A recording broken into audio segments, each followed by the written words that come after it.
Welcome to Mentor Monday. My name is Ella Fenkler, and this is Michelle. Tell us a bit about yourself. I'm a parent, and I'm also the chapter leader of the Middle Tennessee chapter of TransParent USA. We are a support group for parents of gender expansive and trans children. And sometimes this path for parents is not paved. We want to support our kids, and we don't really know how to get started or how to find what they need. And so we're a group of other parents that have gone on this journey, and we support each other. Yeah, what led you to coming to all this advocacy work? My daughter is trans, and she came out about 2 years ago. And I realized there was a lot I needed to do. I realized that I needed people who could help me be a better parent, because I didn't know. I thought that if I love my kids, that'll be enough. Yeah. And sometimes it's not enough. Sometimes you need more. Sometimes you need a village, and you need the right village. And so I went to a PFLAG meeting, and I met a woman who was the previous chapter leader for TransParent in Middle Tennessee.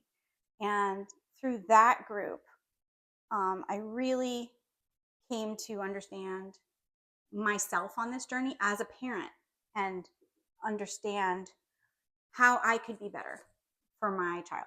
Out of all the things that you do, all of it's important, but what do you think specifically you have found to be the most important thing to teach a parent or to learn as a trans parent?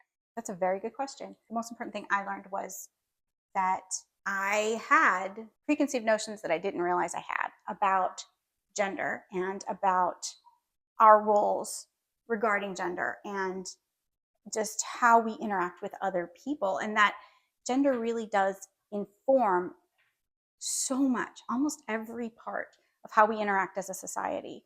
And while there are those strict views of gender, it makes it so difficult for those who find themselves in between to exist and thrive. And the first thing that I needed to do was accept that I could be better, and that I could do this for my child. I could love my child. Obviously, I love my child, and that we could find a way to help her thrive. Like when new trans parents come to you or the organization for help, what's one thing that you find is hardest for them to understand, or the biggest misconception they have? Well, our organization is not about changing people's minds. It's really more about providing community for other parents who are struggling. And I haven't met a single parent who doesn't struggle in some way, no matter how supportive you are, or progressive you are, or loving you are, or accepting. It's a struggle, because our world is not made to make this easy. So what we just try to do is listen to the parent and the parent's journey here, and try to help them and accept them where they are, while they find what they need for their child. So really, it's more about standing next to someone and holding their hand while they go through all the feelings. Obviously, you've met a ton of parents and a ton of children. Is there any stories or story that specifically stood out to you or made you feel a certain way, whether it was good, whether it was hopeful, any of that? We take confidentiality very seriously. Yes. So I can't share anyone else's story, but I can tell you, for me, the most powerful thing that I experience is going to different Pride festivals and just standing in our booth and saying, "Hi, we exist. We're a resource for parents who need community while they stand by their child and help advocate for their child." Or even if that child's an adult, while they continue to be an active and loving part of their child's life in the ways that their child needs, and whatever those needs are, whatever challenges those needs bring up for that parent, we can be a resource for you, and just letting them know that they're not alone. What are some organizations that you work with, and on a regular basis? Mostly, I would say it's the different Pride organizations in different communities around the region, because we are a Middle Tennessee chapter. So we do try to have a presence at all of the events that we can have a presence at. Also, PFLAG Nashville and PFLAG Franklin have been incredibly supportive and helpful. They're also both thriving communities of parents who are just fantastic. And a lot of the folks that subscribe to our newsletter or come to our meetings also are part of that community for support. So I would say those two are the biggest advocates and the biggest partners that we have. With all the things going on in the world, obviously a lot of LGBTQ people, a lot of trans people, especially in youth, are very nervous and scared. What's one thing that you would say to trans kids or trans people in general? I would say rely on your community. Have community. Having a place to belong matters so much. Lean into the things that you love, lean into the people who love you.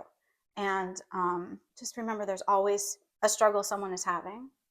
We might not be perfect, but we are trying. And every day getting up and trying to do better is so important. As somebody with a trans child, what would you say to people who are planning to or hoping to transition in the future? Find a doctor that you can trust, a medical community that you can trust, a therapist that you can trust, because there are a lot of choices and there are a lot of options. And what works for one person is going to be different than what works for another person. So educate yourself and think carefully about your goals and what you want and who you are. And hold space with questions because answers will present themselves if you're struggling to find a path. In everything that's going on, what's one thing that gives you hope to keep going? Finding allies in unusual places or unexpected places. Not unusual. Nothing's really unusual, but like finding allies in unexpected places. I find that as soon as I think I have somebody figured out or someone pegged or labeled, that there's way more to it than that. And the hurtful voices are loud, but they don't outnumber the ones that care. They're just loud. Yeah, it's obviously like there's loud on both sides. We never really realize how many people are truly like on our side. So, in the community, what's the first step somebody should take to getting support or getting help if they really need it? I would say go to a PFLAG meeting or come to one of our TransParent meetings. There are also through the website transparentusa.org, there's access to several virtual meetings online. There's a meeting every week. And just finding community, finding people who have walked the path and not feeling so alone. That's it. Don't try to do this by yourself. There are wonderful people out there that can help. In our area in Tennessee, I know there's a lot of people who don't think there is anybody in the area that would be willing to help them or communities because they're just never around it. They're so surrounded by people who are hateful and they feel like there's not anywhere they can go. How do you think people should like better advertise that there is safe spaces for people, that these people aren't alone? I think that the organizations that we already talked about, they really are key to finding those people. I've thought myself, because representation matters so much and it matters in every way. Like you drive down the street and you see signs. You know, I know that my family doesn't often see signage or posters that support them. You know, they don't see a lot of pride flags waving around. They see a lot of things that reinforce the hateful end, but not stuff that makes them feel like they belong here. And if you are comfortable advertising that you're someone who's welcoming and you feel safe doing so, I would say do it because you never know who's going to see it. And it can make such a difference just to someone driving down the street. But unfortunately, we live in a place where not everyone feels safe doing that. And you have to honor that too. If you don't feel that you would be safe by advertising your allyship, there are other ways to be an ally. And PFLAG really helps find those different pride organizations for different towns. like Columbia Pride, Franklin Pride. Those organizations have meet and greets all the time, and they're more than happy to meet allies. And there's always a way to get involved. And I would say start there, short of decorating your house with a rainbow. Not to get like political, but obviously in recent times there is more restrictions placed on transgender healthcare, transgender support in legal ways. What do you feel about all that, and how do you think we can work to gain those rights back? It's very disheartening. It can, because you try so hard um, to get your child the resources that they need to keep them alive in some cases, to keep them choosing to stay in some cases, to just let them have a community or go to school and express themselves how they choose to express themselves. It's so challenging. And then to have the systems in our community working against that acceptance, that self acceptance, and that community acceptance, it makes the job of parents so much harder. What all of these things are doing are putting obstacles in the way of finding those resources. And it doesn't take away the need for the resources, it just makes finding them more difficult. So there are organizations that are spearheading efforts to stop the decline of rights, is how I would put it. Um, the Campaign for Southern Equality is fabulous, and they've got so many resources. They're a partner with TransParent, and much of what I share with other people comes from them or is forwarded to us by them. I know a lot of people, including myself, even though we're involved, it's hard to get any new information on what's going on in the world, especially with transgender healthcare, all the things going on against LGBTQ people, even the good news. Yeah. Like, what resources would you provide to a person who wants to stay in the loop of all of that? I would start with the Campaign for Southern Equality. I've also done some research into trying to find stuff to put into our newsletter. Has educated I've been able to educate myself through that. Glad Law is great. It's a very legal approach to things. We've got so many others in the newsletter. I can forward it to you, and maybe you can stick it in the blurb at the bottom. What advice would you give to somebody as times are getting scarier and people are not as able to express themselves? What are your tips to stay safe for a person? Follow your gut. You know, uh, it's difficult because you don't want to be motivated by fear, right? Yeah. And you don't want your children to be motivated by fear, but you want your children to stay safe. So I find myself as a parent walking that line very often between loving my kids for being the fierce, authentic people that they are, and fearing that they're going to be fiercely authentic in front of the wrong person. And I don't want them to see me motivated by fear because I don't want them to be motivated by fear. So it's really hard. Um, find a comfortable way to walk that line that works for you and do your best. It doesn't sound like good advice. It doesn't sound like it's very helpful to tell people that. It is very good advice. Right, Like, it's hard but to trust yourself, and where you are today doesn't have to be where you are later. Be willing to put one foot in front of the other, and use your best judgment with every moment. This is a long journey, and you start your journey off. At least my journey, speaking for myself as a parent, confused and afraid to speak, and then find your footing and you find what works, and then you see other people struggle, and then you can put more energy behind advocating not just for yourself and your child but for others. You said you have a trans child.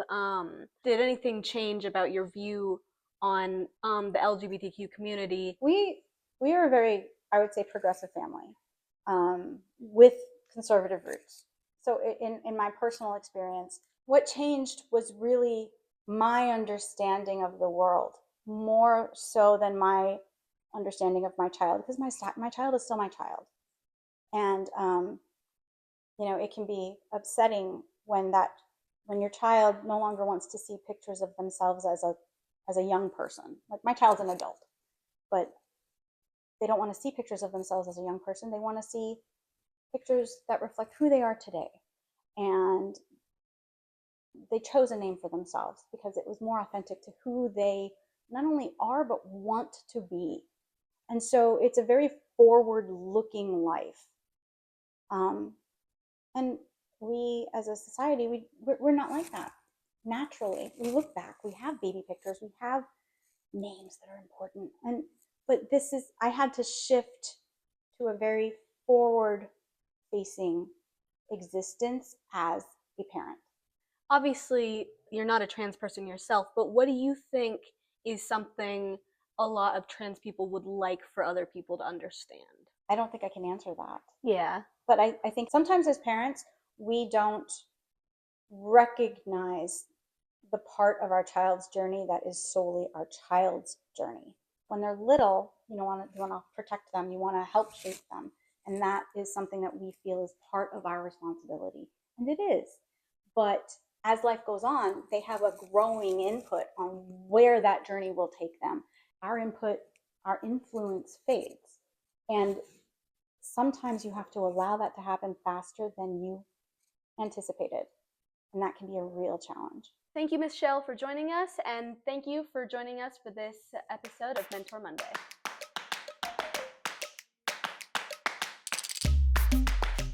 Thank you, Michelle, for joining us with this Mentor Monday. And sorry, I'm gonna redo that. Baby, you gotta stop. No. You're a terror. Oh, baby. I'll put him down. I need some pet therapy. Come here, baby. You're a cutie